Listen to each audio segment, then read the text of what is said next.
Hello students, स्वागत है आपका ओम शिव कोचिंग क्लासेस में। आज हम बात करेंगे प्रतिलोम त्रिकोणमितीय फलनों के अवकलन के बारे में।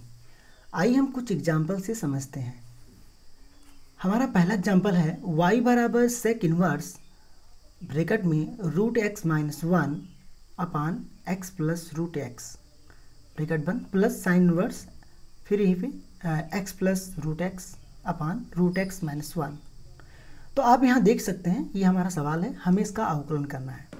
अब बात करें इसके अवकलन की, तो सबसे पहले अगर हम यहाँ पे directly d y by d x निकालेंगे तो मुझे सेक इनवर्स एक्स का फार्मूला मालूम है। सेक इनवर्स एक्स का फार्मूला होता है one upon x under root x square minus one.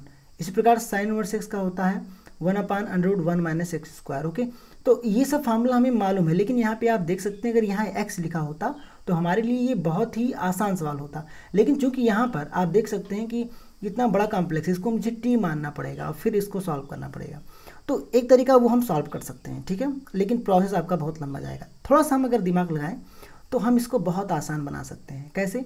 कुछ हम फार्मूले की मदद से, कुछ हमारा जो प्रतिलोम त्रिकोणमितीय फलन का जो फार्मूला है वो मुझे कुछ याद होना चाहिए। जैसे ही मैं बात करूँ, यहाँ पे लिखा है सेक इनवर्स एक्स, मान लो यहाँ लिखा है सेक इनवर्स एक्स, तो मैं इसको लिख सकता हूँ ये बराबर होगा cos inverse one upon x.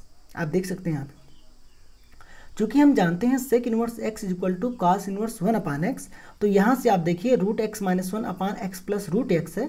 यहाँ पे मैंने वन अपान जब किया तो ये उल्टा हो गया, क्या आ गया, एक्स प्लस रूट एक्स और बटे under root x minus one, ये आपका क्या हो गया, कॉस इनवर्स। तो मैं सेक इनवर्स को इस प्रकार कॉस इनवर्स में बदल सकता हूँ। मैंने साइन इनवर्स को जैसा है वैसा ही लिखा रहने दिया। अब आप यहाँ देख सकते हैं कि यहाँ पे दो चीज़ें बिल्कुल समान आ रही हैं। पहली तो आप देख सकते हैं कॉस इनवर्स ये और साइन इनवर्स, और यहाँ पे इनवर्स होगा साइन इनवर्स ये, तो आप देख सकते हैं दोनों बिल्कुल एक जैसे हैं। और यदि ऐसा होता है तो हमारे पास एक फार्मूला है, अगर आप नहीं जानते हैं तो उसको आप मैं लिख दे रहा हूँ। वो फार्मूला होता है sign inverse x plus cos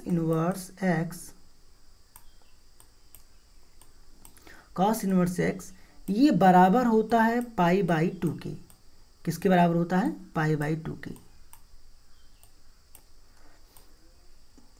तो यहां से देखिए, अब यहां देखिए x अगर यहां पे है तो यहां भी x होना चाहिए। हमारा रिजल्ट क्या आएगा? Pi by two. अब x के स्थान पे यहां कुछ भी रख दीजिए, यहाँ x के स्थान पे आप t रख दीजिए तो यहाँ भी t होना चाहिए। यहाँ x plus root x upon X root x minus one यहाँ रख दीजिए, यहाँ भी वही रख दीजिए, तो इसका मान क्या आएगा? Pi by two. तो निश्चित रूप से इसका मान हमें क्या मिलेगा? Pi by two. अब अगर आप d y by d x निकालने जाएंगे तो इसका अवकलन करेंगे, चूंकि ये एक अचर राशि है, इसका अवकलन आपका क्या आएगा? जीरो। तो यहाँ पे आप देख सकते हैं कि इसका जो मान है वो आ गया आपका पाई बाई टू।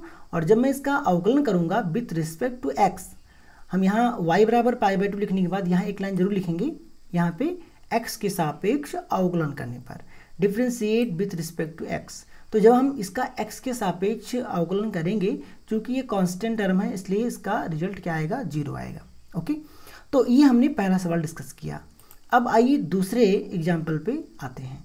हमारा दूसरा एग्जाम्पल है y बराबर tan inverse one minus cos x अपान साइन एक्स। अब यहाँ पे आप देख सकते हैं टेन इनवर्स एक्स का फार्मूला मुझे मालूम है, टेन इनवर्स एक्स।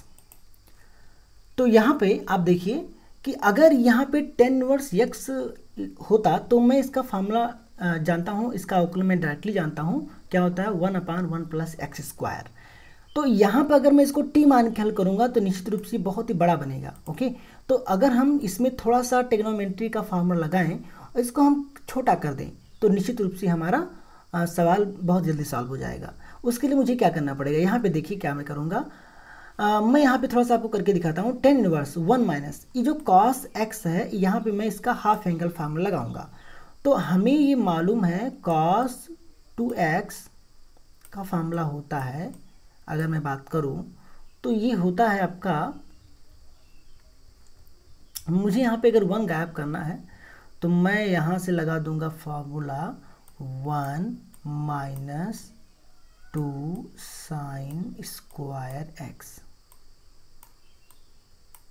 ये हाफ एंगल फार्मूला है। यहाँ पे देखिए इसका एंगल हाफ हो गया, यहाँ पे 2x था, यहाँ पे x हो गया, तो इसका एंगल, इसका कोण आधा हो गया, इसे हम इसलिए हम इसको कहते हैं हाफ एंगल फार्मूला। तो यहाँ पे अगर 2x था तो यहाँ पे x हो गया। वहीं अगर मैं बात करूँ, अगर यहाँ 2 हटा दें, यहाँ हो cos x, तो यहाँ उसका आधा क्या होगा, 1 - 2 sin square x by 2। Okay, तो यहाँ पे जब x होगा तो उसका x का आधा यहाँ पे हो जाएगा। अब मैं cos x के स्थान पे ये रखूँगा, तो अगर मैं ये रखूँगा तो 1 से 1 कैंसिल हो जाएगा और यहाँ बचेगा प्लस में 2 sin स्क्वायर x बाई 2। और sin x का यहाँ पे भी हम जानते हैं sin 2x बराबर होता है बराबर 2 sin x into cos x, 2 sin x into cos x। तो यहाँ भी आप देख सकते हैं, यहाँ पे अगर 2x है तो यहाँ पे x का आधा है। अगर यहाँ से हम 2 हटा देंगे तो यहाँ पे क्या आएगा, x बाई 2।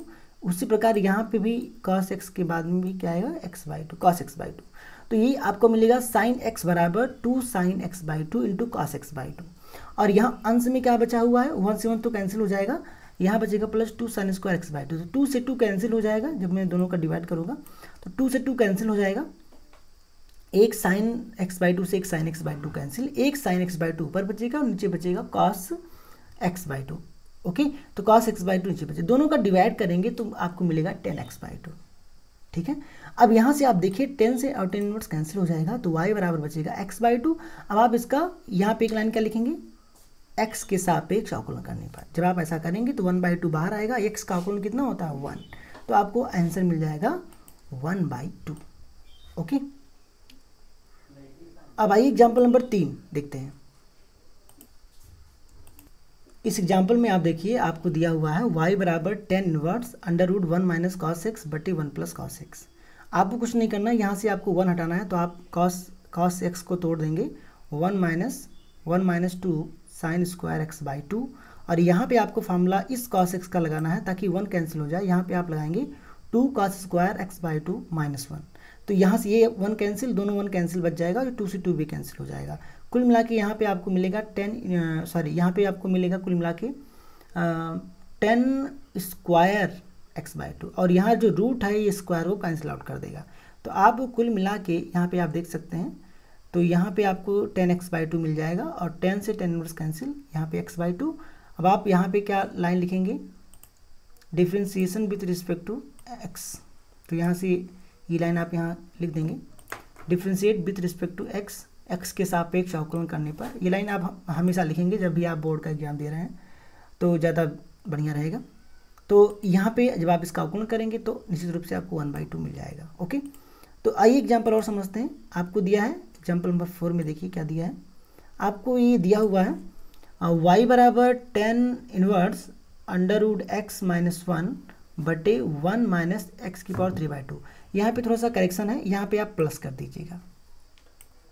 ओके, यहाँ पे ये मिसप्रिंट हो गया, तो 10 इनवर्स रूट x माइनस 1 बटे 1 प्लस एक्स की पावर 3 बाई 2 ये आपको दिया गया है।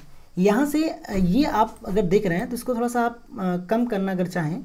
अब इसमें हम सोचेंगे कि हम इसको क्या लिख सकते हैं। देखिए, अगर आप इसको टी मान के सॉल्व करेंगे तो निश्चित रूप से टी मान के सॉल्व करने पर ये बहुत ही लंबा बन जाएगा। ओके, और आएगा आंसर तो है इसका, ऐसी बात नहीं है। तो 10 इनवर्स एक्स का फार्मूला लगाएंगे 1/1 प्लस एक्स स्क्वायर, तो इसको टी मान लेंगे तो आएगा 1/1 प्लस टी स्क्वायर, फिर डी डी एक्स आप टी, फिर इसका अवकलन करेंगे। और यहाँ पे आप देख सकते हैं कि u/v का फॉर्म बन रहा है, फिर यहाँ पे u/v को हम अप्लाई करेंगे, बहुत लंबा प्रोसेस जाएगा। ओके, थोड़ा सा हमें दिमाग लगाना है, हमारा आंसर आ जाएगा। तो आइए हम थोड़ा सा दिमाग इसमें लगाएं। तो हम इसमें क्या करेंगे, यहाँ पर तो प्लस है, इसको आप प्लस कर दीजिएगा। ओके, यहाँ प्लस रहेगा। अब देखिए, ये जो चीज़ लिखा हुआ है हम इसी को इस रूप में लिख सकते हैं। ये कैसे लिख सकते हैं, 10 inverse x minus 10 inverse y का फॉर्मूला होता है 10 इनवर्स x माइनस y। मान लीजिए अगर ये x है और ये y है, तो ये बराबर होता है 10 इनवर्स x माइनस y बटे 1 प्लस x इंटू y, ये फॉर्मूला होता है। अब बताइए, x के स्थान पे है रूट x और y के स्थान पे है x, आप पुट कर देंगे तो इसी में फिट हो जाएगा। जब x का y में गुणा, मतलब रूट x का x में गुणा होगा तो आएगा x की पावर 3 बाई 2। इसका मतलब है ये जो लिखा है और ये दोनों आपस में क्या है, बराबर। अब यदि मैंने इसको पहचान लिया, अब हमें करना क्या है, ये हमें मिल चुका है। अब हम इसका क्या कर देंगे, x के सापेक्ष अवकलन। चलिए शुरू करते हैं। सबसे पहले हमें निकालना होगा tan इनवर्स रूट एक्स। अगर यहाँ पे x होता तो हम इसका फॉर्मूला लिखते 1/x², लेकिन यहाँ पे रूट एक्स है तो रूट एक्स को हम क्या मान लेंगे, t। तो tan इनवर्स x, सॉरी इसको पढ़ेंगे tan इनवर्स t, तो हो जाएगा 1/1 + t²। ओके, इनटू, अब जिसको t माना है उसका फिर अवकलन कर देंगे। तो इसका हमने इसको t माना है, इसका दोबारा अवकलन करेंगे तो क्या आएगा 1/2√x। तो ये आप संयुक्त फलन में सीख चुके हैं और t मान के आप ऐसे सॉल्व कर सकते हैं। जैसे मैंने आपको बताया था कि हम t मानेंगे लेकिन लिखेंगे वही जो यहाँ पे लिखा हुआ है। जैसे मैंने कहा tan इनवर्स रूट एक्स, तो रूट एक्स को मैंने t माना तो मैंने क्या पढ़ा, इसका अवकलन क्या आएगा 1/1 + t²। यहाँ पे t के स्थान पे रूट एक्स किया और उसका होल स्क्वायर कर दिया, तो देखो यहाँ पे रूट हट गया। अब जिसको t मानते हैं उसका फिर से अवकलन करते हैं, तो 1/2√x, रूट एक्स का अवकलन हो जाएगा। ये वाला पार्ट हमने अवकलन कर दिया। अब माइनस tan इनवर्स x का अवकलन आप जानते हैं 1/1 + x², तो ये आपका dy/dx आ गया। ओके, तो यहाँ तक हमने सवाल डिस्कस किया। आइए हम एक सवाल और लेते हैं। एग्जाम्पल नंबर 5 में देखिए क्या लिखा हुआ है, साइन इनवर्स 1 - x² बटे 1 + x²। अब ये ऐसा फॉर्मूला हमारे सामने दिख रहा है, आप देख सकते हैं कि यहाँ पे हमें कुछ समझ नहीं आ रहा मैं क्या करूँ। तो यहाँ पे कोई फार्मूला भी नहीं बन रहा है, या हम अगर यहाँ साइन कॉस होता तो हम उसको चेंज करते। तो ऐसी स्थिति में इसको कम करने के लिए हम यहाँ पे कुछ प्रतिस्थापन करते हैं। हमारा जो अगला लेक्चर होगा वो प्रतिस्थापन पर बेस होगा। यहाँ पे मैंने छोटी सी झलक आपको दिखा दी है कि यहाँ पे हम कैसे प्रतिस्थापन करते हैं। अभी आपको समझ में आ रहा होगा कि सर मैं कैसे प्रतिस्थापन मानूंगा, कैसे मुझे पता चलेगा कि ये यही मानना है। उसका तरीका मैं आपको नेक्स्ट लेक्चर में बताऊंगा। साइन इनवर्स 1 - x² बटे 1 + x² जो आपको यहाँ गिवन है, यहाँ पे मैंने प्रतिस्थापन किया x = tan x का, सॉरी tan थीटा का। x नहीं लिख सकते क्योंकि यहाँ x पहले से ही है, तो x बराबर हमने क्या मान लिया, tan थीटा। तो यदि मैं ऐसा मान लूँगा तो क्या फ़र्क पड़ेगा, आइए देखते हैं। साइन इनवर्स 1 - x के स्थान पे लिख देंगे tan x, तो ये आपको मिल जाएगा tan² थीटा / 1 + tan² थीटा। अब ये जो लिखा हुआ है ये किसका फार्मूला होता है, cos 2x का फार्मूला होता है। किसका फार्मूला है, cos 2x का। यहाँ पे सॉरी 2 थीटा का, अगर यहाँ थीटा है तो यहाँ थीटा आ जाएगा, अगर यहाँ x होता तो यहाँ x। तो अगर आप इसको ओपन करेंगे तो आपको यही मिलेगा। ओके, तो यहाँ पे आप यहाँ देख सकते हैं कि किस प्रकार हमने इसको ऐसा किया। तो यहाँ तक बात हो गई। अब यहाँ पे cos 2 थीटा है, यहाँ पे साइन इनवर्स है, ये कैंसिल आउट नहीं हो सकता जब तक यहाँ पे, अगर यहाँ साइन होता तो ये दोनों कैंसिल आउट हो सकता था। अब इसको ध्यान में रखते हुए अगर मुझे इसको सरल बनाना है तो मैं cos को हटाऊंगा, यहाँ पे साइन ले आऊँगा। तो cos थीटा, अगर यहाँ लिखा है cos थीटा, उसके बराबर मैं लिख सकता हूँ साइन 90 - थीटा, क्योंकि मैं जानता हूँ साइन 90 - थीटा बराबर cos थीटा। अगर यहाँ 2 थीटा है तो मैं लिखूँगा साइन 90 - 2 थीटा। तो यहाँ से आप देखें, अगर यहाँ से आप देखें तो ये मैंने लिख दिया cos 2 थीटा को साइन 90 मतलब π/2 - 2 थीटा। अब यहाँ से आप देखिए साइन से साइन इनवर्स कैंसिल, ये आपको मिलेगा π/2 - 2 थीटा। अब यहाँ पे थीटा का मान हमें यहाँ पे रिप्लेस करना है। तो यहाँ से बताइए, अगर x बराबर tan थीटा है तो थीटा बराबर यहाँ से आपको मिलेगा tan इनवर्स x। तो आपको यहाँ से मिल जाएगा theta = tan inverse x। Okay, तो यहाँ से हम थीटा का मान रख देंगे और फिर इसका अवकलन कर देंगे। तो यहाँ से 2 और थीटा के स्थान पे tan इनवर्स x, तो y बराबर π/2 - 2 tan इनवर्स x। अब इसका अवकलन करेंगे तो यहाँ लिखेंगे हम एक लाइन कि y का फलन का x के सापेक्ष अवकलन करने पर, तो यहाँ से आपको मिलेगा dy/dx, क्योंकि ये कांस्टेंट टर्म है, ये 0 हो जाएगा और 2 बाहर आएगा। tan इनवर्स का हम जानते हैं 1/1 + x²। इसको सॉल्व कर लेंगे, हमारा आंसर आ जाएगा। ओके, तो यहाँ तक आप बात समझ चुके होंगे कि हमने इसको कैसे किया। तो इस प्रकार हम फार्मूले की मदद से कई सारी चीज़ें यहाँ पे कर सकते हैं। देखो, जो हमने आपको डिफ्रेंशिएशन में नियम बताया था, नियम अभी तक जो बताया था नियम वही है। थोड़ा ट्रिग्नोमेट्री में क्या होता है, थोड़ा सा आपको जो आप 11th में पढ़े थे त्रिकोणमितीय फलन में जो फार्मूले हैं थोड़ा सा उसको आप याद कर लीजिए। बाकी इसमें कोई दिक्कत नहीं आने वाली, केवल फार्मूले का खेल इसमें होगा। तो उम्मीद है आपको ये लेक्चर समझ में आया होगा। Okay, thank you. एक और चीज़, कुछ स्टूडेंट्स को यहाँ पे समस्या हो सकती है कि यहाँ मैंने cos 2 थीटा कैसे लिख दिया। तो एक बार मैं बता देता हूँ आप कैसे, बहुत ही आसान है। यहाँ पे sine inverse 1 - tan² theta / 1 + tan² theta अगर ये लिखा हुआ है तो इसको हम cos 2 थीटा कैसे लिख सकते हैं। तो आप एक काम करिए, यहाँ पे जो tan आपको दिखाई दे रहा है उसको साइन cos में चेंज कर दीजिए। तो जब आप टेन स्क्वायर थीटा को अगर आप लिखेंगे sine square theta upon cos square theta, यहाँ भी वही sine square theta upon cos square theta. जब आप तिरछा गुणा करेंगे तो अंश में आपको मिलेगा cos square theta minus sine square theta upon cos square theta बटे हर में मिलेगा आपको sine square theta plus cos square theta बटे कॉस स्क्वायर थीटा। तो आप कॉस स्क्वायर थीटा और कॉस स्क्वायर थीटा कैंसिल हो जाएगा और नीचे बचेगा sine square theta plus cos square theta, वो 1 हो जाएगा, आप आइडेंटिटी जानते हैं। और फिर अंश में जो बचेगा वो बचेगा cos square theta minus sine square theta, और ये होता है कॉस 2 थीटा का फॉर्मूला। ओके, तो ये इतनी बात हो सकता है कि आपको ना आ रही हो, इसलिए मैंने दोबारा इसको बता दिया। ओके ओके ठीक है, ओके थैंक यू।